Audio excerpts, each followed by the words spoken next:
नमस्कार सबैजनामा। आज फागुन 3 गते शिवरात्रि पर्वको शुभकामना।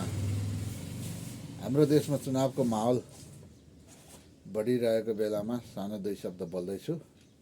हाम्रो देश नेपालको अवस्थामा हिमाल, पहाड, तराई, वन जङ्गल, नदी नालाले भरिएको अति सुन्दर देशलाई 35 वर्षदेखि खोक्रो बनाएर फोहोरी राजनीति गर्ने तीन दललाई हटाउनै पर्छ भन्न म चाहन्छु।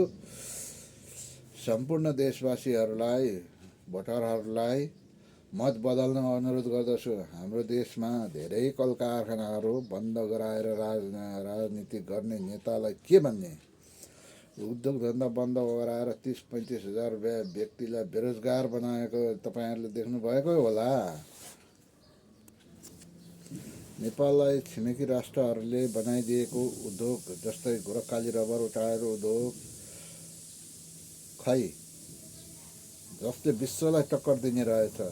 कपडा उद्योग खै, चुरोट कारखाना खै, चिनी मिल खै, जुट मिल खै, छाला जुत्ता कारखाना खै, सबै कारखानाहरू बन्द गराएर 35-40 हजार व्यक्तिलाई बेरोजगार बनाएको तपाईहरुले पनि देख्नु भएको छ नि।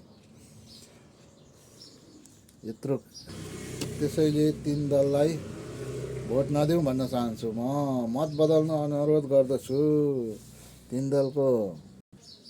दललाई बाहेक अरूलाई भोट दिनु होला भनेर भन्न चाहन्छु।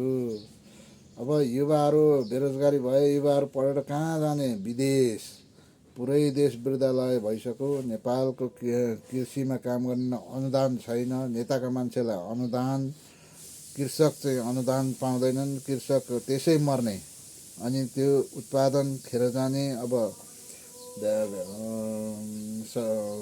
व्यापारीलाई अनुदान दिएपछि कृषक मरेन, मर्यो। त्यही भएर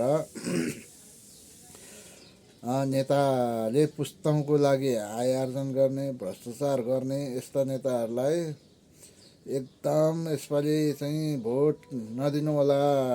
सम्पत्ति 7 पुस्ताको लागि जोड्ने, अब देशमा भएको कल कारखानाहरू सबै बेचेर सिद्धिए। अनि देशमा चाहिँ भएको ग्यास भण्डारहरू, डिजेल कारखानाहरू, मट्टीतेलहरू प्रशोधन नगर्ने, युरेनियम प्रशोधन नगर्ने, खानीहरू उत्खनन नगर्ने।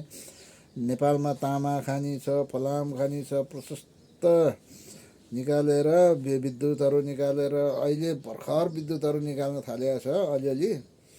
अब यो चाहिँ बाँकीहरू आय स्रोतहरू चाहिँ यस्तो प्रशस्त भएको देशलाई मागेर थापी खाने भाँडो बनाएको छ अहिलेका पुरानो नेताहरूलाई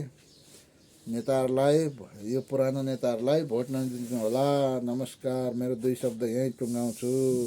शिवरात्रि। जय शम्भो।